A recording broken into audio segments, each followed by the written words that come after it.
अगर तुम अभी ये सुन रहे हो तो शायद तुम्हारे अंदर गहरा कोलाहल मचा हुआ है, बाहर का नहीं, भीतरी का। किसी ने कोई बात कही होगी, किसी ने तुम्हें नजरअंदाज किया होगा, किसी ने तुम्हारे इरादों पर संदेह जताया होगा और तुम खामोश हो गए। मगर अंदर से एक तूफान उठ रहा है। तुम चेहरा पर हंसी सजाए बैठे हो, पर मन में जवाबों की पूरी किताब लिख रहे हो। तुम जीवन की राह पर चलते जा रहे हो, मगर विचार बार बार उसी पुरानी जगह लौट आते हैं। सुन लो, आज जो संदेश दिया जाएगा वह तुम्हारी सोच को पूरी तरह बदल सकता है, बशर्ते तुम सिर्फ कान से न सुनो बल्कि उसे अपने अंतर्मन में समा जाने दो। कई लोग भावुक स्वभाव के होते हैं, लेकिन भावुक होना और हर बोझ ढोना दो अलग अलग चीजें हैं। तुमने हर टिप्पणी को सीधे हृदय पर लेना सीख लिया है और इसी वजह से तुम थकान महसूस करने लगे हो। आज एक नई विधा सीखनी है, उपेक्षा करने की। लेकिन वह उपेक्षा जो डरपोकपन नहीं बल्कि समझदारी की निशानी है। यदि तुम्हें महसूस होता है कि यह संदेश तुम्हारे व्यक्तिगत जीवन से जुड़ा हुआ है तो अंत तक साथ रहना और बस इतना लिख दो अपनी सच्ची अनुभूति, मैं अकेला महसूस कर रहा हूं। अब गौर से समझो, हर वह वाक्य जो कोई तुम्हारी तरफ उछालता है वह असल में तुम्हारा नहीं होता। ठीक वैसे ही जैसे राह चलते हुए सड़क पर बिखरे पत्थर तुम्हारे नहीं होते। लेकिन तुम क्या करते हो? कोई कह देता है तुम्हें कुछ समझ नहीं आता और तुम उस वाक्य को थाम लेते हो, उसे सीने से चिपका लेते हो, पूरी रात उसे मन में घुमाते रहते हो। क्यों? क्योंकि तुम्हारी अपनी पहचान की डोर किसी और के हाथ में है। जिसने प्रशंसा की तुम फूल उठे, जिसने निंदा की तुम चूर चूर हो गए। इसका सीधा अर्थ है कि तुम्हारी नियंत्रण की कमान तुम्हारे पास नहीं। सच्चाई यही है कि दूसरे जो भी बोलते हैं वह उनके अंतर्मन का प्रतिबिंब होता है, तुम्हारा नहीं। यदि कोई तुम्हारा तिरस्कार करता है तो वह अपनी ही कुंठा बाहर निकाल रहा होता है। यदि कोई तुम्हें नीचा दिखाने की कोशिश करता है तो वह अपने ही भ्रमित ऊंचाई के जाल में फंसा हुआ है। फिर भी तुम क्यों हर आवाज को अपने मन में प्रवेश की अनुमति दे देते हो? क्या तुम्हारा अंतःकरण कोई सार्वजनिक चौक है जहां कोई भी आकर अपनी गंदगी डाल जाए? उपेक्षा करना सीखो, लेकिन पहले यह समझ लो कि उपेक्षा क्या होती है। उपेक्षा दबाना नहीं है। उपेक्षा यह नहीं कि तुम सुनना ही बंद कर दो। उपेक्षा का मतलब है सुन तो लो, लेकिन उसे अपने भीतर बसने मत दो। ठीक वैसे जैसे आकाश में बादल आते हैं और आकाश उन्हें बिना विरोध के निकल जाने देता है। आकाश कभी बादलों से झगड़ा नहीं करता। वह पूछता नहीं तुम यहां क्यों आए, वह बस उन्हें रुकने नहीं देता। तुम भी आकाश जैसे बन जाओ। लोग बादल हैं, कुछ हल्के और सफेद, कुछ घने और काले, कुछ बरसते हैं, कुछ सिर्फ गरजते हैं। लेकिन अगर तुम हर बादल को पकड़ने लगे तो तुम आकाश नहीं रहोगे, तुम स्वयं आंधी बन जाओगे। बचपन से तुम्हें यही सिखाया गया।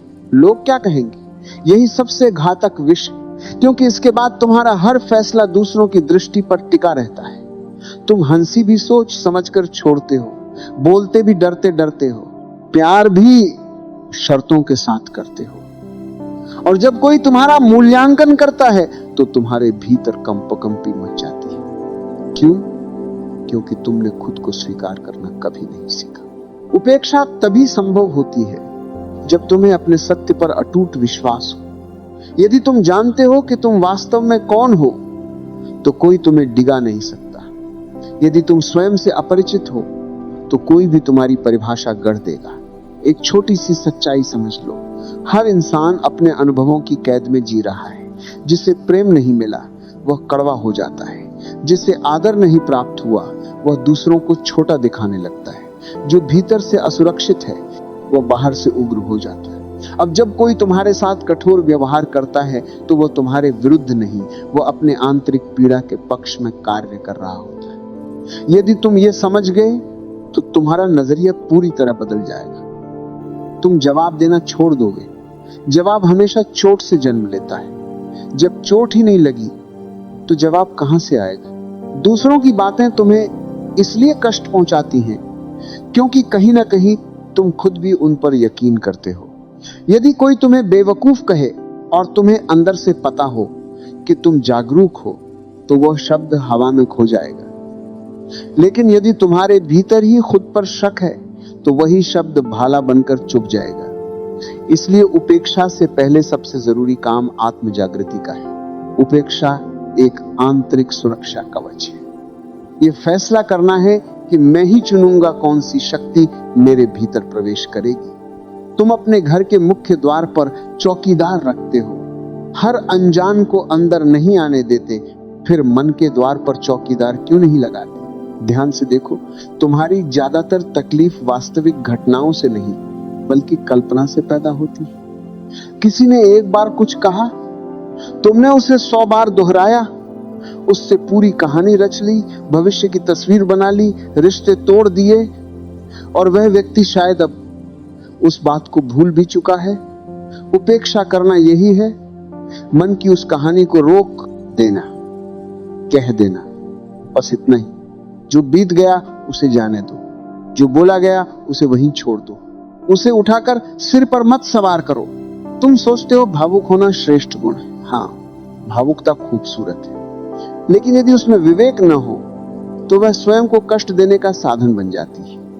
गुलाब की पंखुड़ियां नरम होती हैं, लेकिन उसमें कांटे भी होते हैं। नरमी का मतलब यह नहीं कि हर छुन से तुम घायल हो जाओ। आज से एक छोटा सा अभ्यास शुरू करो। जब कोई तुम्हारे बारे में कुछ बोले, तुरंत जवाब मत देना। भीतर एक पल ठहरना, खुद से पूछना, क्या यह सत्य है? यदि सत्य है तो सुधार कर लो, यदि असत्य है तो बस मुस्कान के साथ आगे बढ़ जाओ। दोनों हालत में कष्ट की कोई जरूरत नहीं। याद रखना, संसार को तुम्हारे स्पष्टीकरण की कोई आवश्यकता नहीं। जो समझना चाहेगा वह बिना बोले समझ जाएगा। जो गलत समझना चाहेगा वह तुम्हारे 1000 तर्कों के बाद भी गलत ही समझेगा। उपेक्षा तुम्हारी गरिमा है। यह घोषणा है, मैं हर झगड़े के काबिल नहीं मानता। कुछ युद्ध जीतने के बाद भी हार होती है, क्योंकि तुम अपनी शांति गंवा बैठते हो। तुम्हारी शक्ति सीमित है। उसे वहां लगाओ जहां स्नेह है, जहां रचनात्मकता है, जहां उन्नति है। उसे वहां बर्बाद मत करो जहां सिर्फ अहंकारों की टक्कर है। जब तुम यह कला सीख लोगे तो अचानक महसूस होगा जीवन हल्का हो गया है। लोग वही हैं, परिस्थितियां वही हैं, शब्द वही हैं, बस तुम अलग हो गए हो। और जब तुम अलग हो जाते हो तब तुम्हारी सबसे बड़ी शक्ति जागृत होती है, मौन। जब यह शब्द तुम्हारे भीतर उतरता है तो तुम समझते हो कि उपेक्षा कोई कार्य नहीं, एक स्थिति है। कई लोग बाहर से चुप रहते हैं, लेकिन भीतर हंगामा जारी रहता है। वह मौन नहीं, वह दबी हुई आंधी है। सच्चा मौन वह है जहां शब्द आते हैं, तुम्हें स्पर्श करते हैं और बिना किसी निशान के चले जाते हैं। तुमने अनुभव किया होगा, जब कोई तुम्हारी निंदा करता है तो 2 चीजें एक साथ होती हैं। बाहर एक वाक्य निकलता है और भीतर एक ज्वाला भड़क उठती है। तुम बाहर के वाक्य से नहीं जलते, तुम भीतर की प्रतिक्रिया से जलते हो। यदि भीतर प्रतिक्रिया न उठे तो सामने वाले का शब्द अपनी ताकत खो देता है। शब्दों की शक्ति तुम्हारी अनुमति से आती है। जैसे ही तुमने उसे सत्य मान लिया, वह तुम्हें चोट पहुंचाने लगा। मौन तुम्हें वह दूरी प्रदान करता है जैसे तुम अपने मन को थोड़ी दूर से निहारने लगो।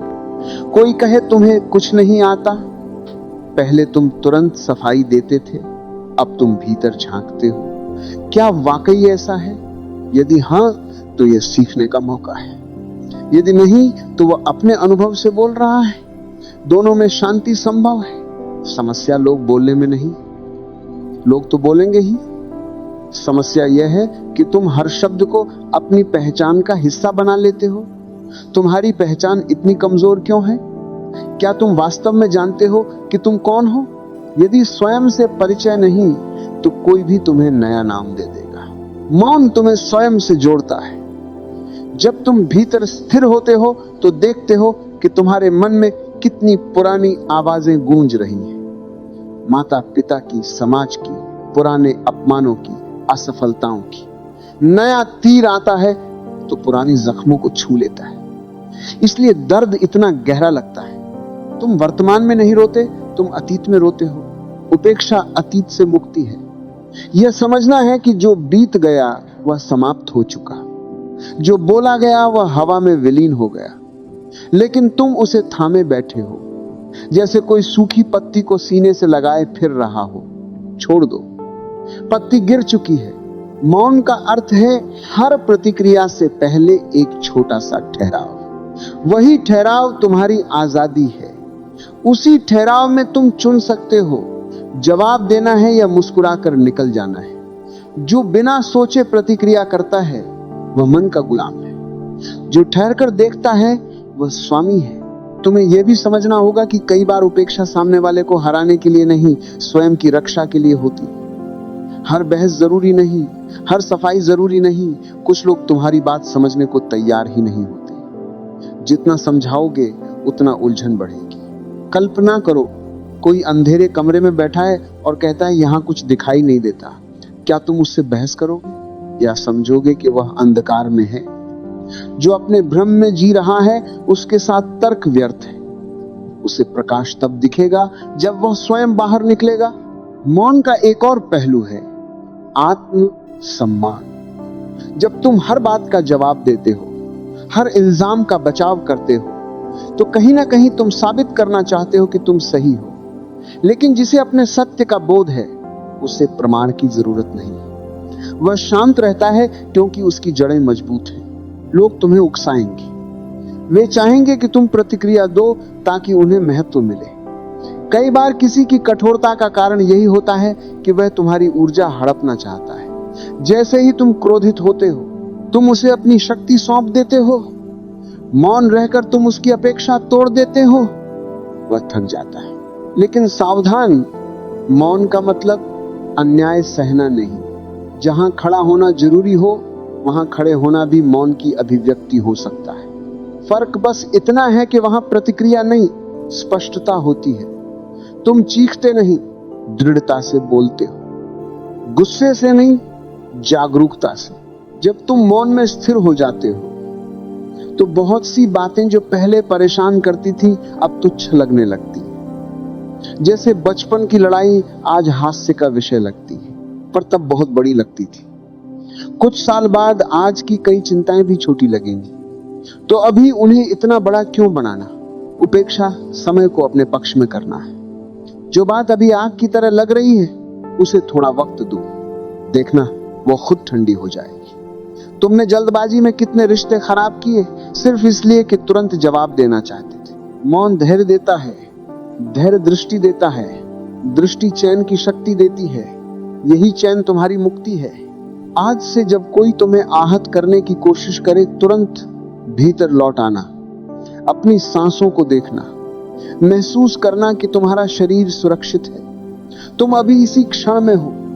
शब्द महज हवा है, तुम हवा नहीं, तुम उससे कहीं गहरे हो।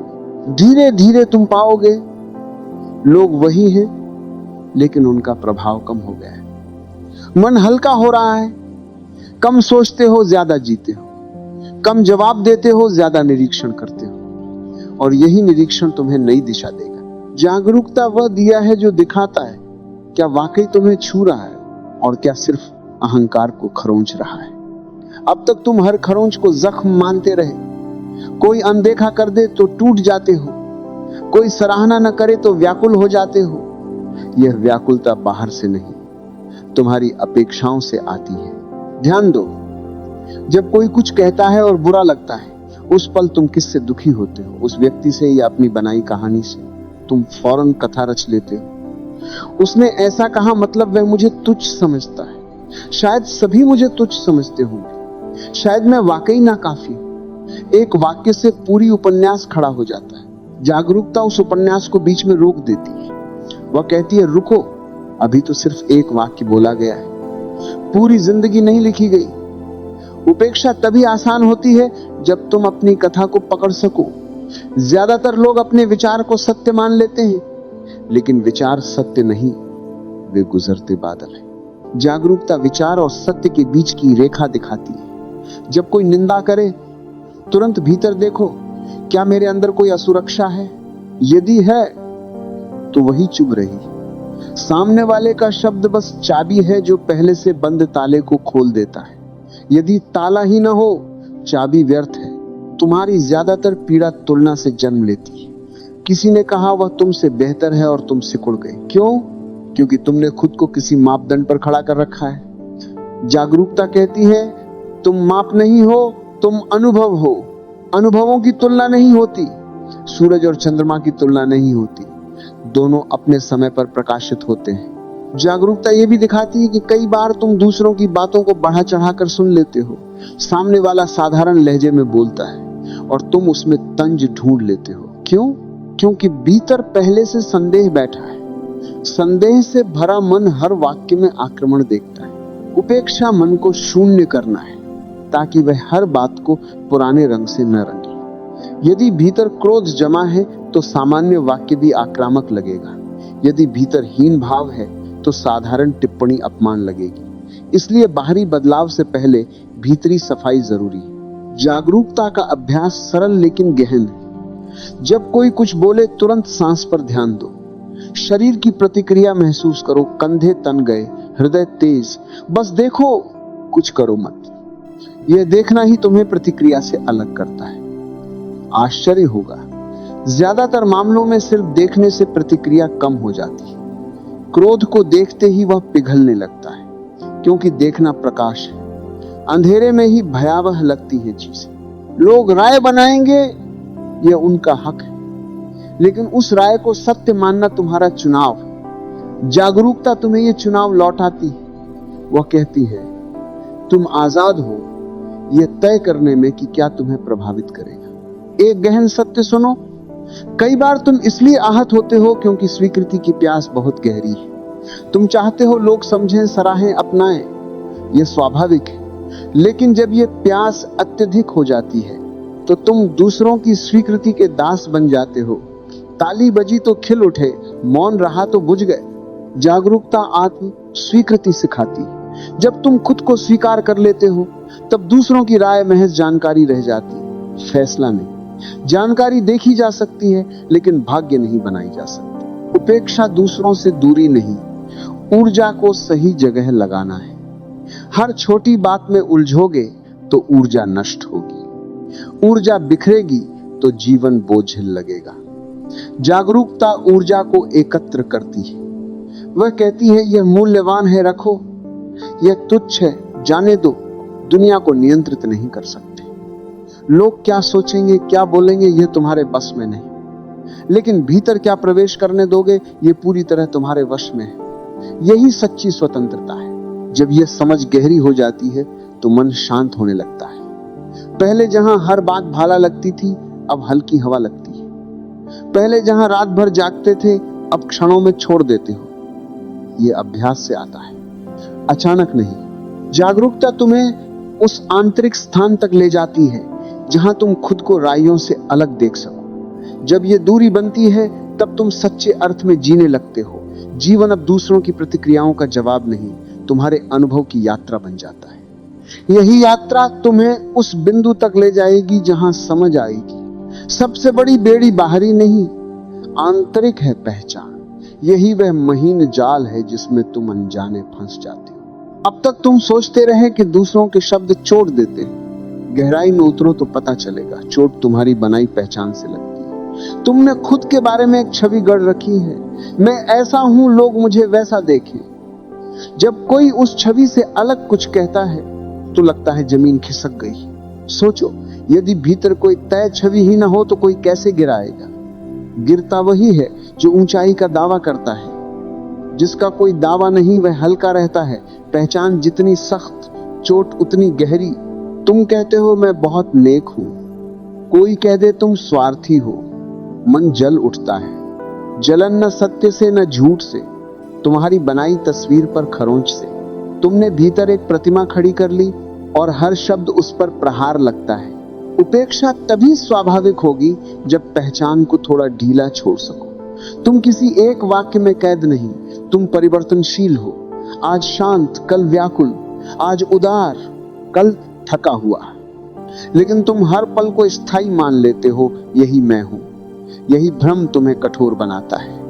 यदि कोई कुछ बोले और तुम भीतर कह सको शायद इस पल में ऐसा लगा हो, तो प्रतिक्रिया बदल जाएगी। बचाव नहीं करोगे, टूटोगे नहीं, सीख भी लोगे। पहचान लचीली होगी तो जीवन सरल होगा। समाज तुम्हें दर्जा देता है, कामयाब, नाकाम, बुद्धिमान, मूर्ख, आकर्षक, सामान्य। तुम इन्हें संग्रहित करते जाते हो, जैसे कमरे की दीवार पर पोस्टर चिपकाते हो। धीरे धीरे दीवार गायब, सिर्फ पोस्टर दिखते हैं। तुम्हारा असली स्वरूप छिप जाता है। जब कोई नया दर्जा फेंके जो पसंद न आए, तुम व्यथित हो जाते हो, क्योंकि पहले से इतने दर्जे चिपके हैं कि नया खतरा लगता है। उपेक्षा उन दर्जों को धीरे धीरे हटाना है। तुम सिर्फ भूमिका निभा रहे हो, संतान, मित्र, साथी, कर्मचारी, मार्गदर्शक, सीखने वाला। भूमिकाएं बदलती रहती हैं, लेकिन तुम भूमिका को ही स्वयं मान लेते हो। जब भूमिका पर टिप्पणी होती है, तुम उसे अस्तित्व पर हमला समझते हो। पहचान का खेल बहुत गहरा है। तुम कहते हो मुझे कोई फर्क नहीं पड़ता, लेकिन भीतर कहीं चाहते हो कि लोग तुम्हें खास अंदाज में देखें। यही चाहत बंधन है। जब चाहत कम होती है, उपेक्षा सहज हो जाती है, क्योंकि तब साबित करने की जरूरत नहीं रहती। एक अभ्यास करो, जब कोई कुछ बोले तुरंत पूछो, ये किस पहचान को छू रहा है? अच्छे दिखने की, सही होने की? जैसे ही देख लोगे, शब्द की ताकत कम हो जाएगी। दर्द शब्द से नहीं, पहचान से आता है। पहचान छोड़ना स्वयं को मिटाना नहीं, कठोर धारणाओं को ढीला करना है। लचीलेपन में कोई तोड़ नहीं सकता। कठोर टूटता है, लचीला झुकता है और फिर उठ खड़ा होता है। तुम्हारी पीड़ा का एक कारण और है, दूसरों की नजर में अच्छे बने रहने की थकान। हर पल सोचते हो लोग क्या सोचेंगे। यही विचार तुम्हें सतत तनाव में रखता है। उपेक्षा इस चिंता से मुक्ति है। यह कहना है, मैं अपनी पूरी सच्चाई से जीऊंगा। जो स्वीकार करे करे, जो न करे वह स्वतंत्र है। जब पहचान की पकड़ ढीली होती है, अजीब राहत मिलती है, जैसे भारी बोझ उतर गया हो। अब कोई महान कहे तो मुस्कुराते हो, कोई साधारण कहे तो भी मुस्कुराते हो, क्योंकि दोनों शब्द तुम्हें पूरा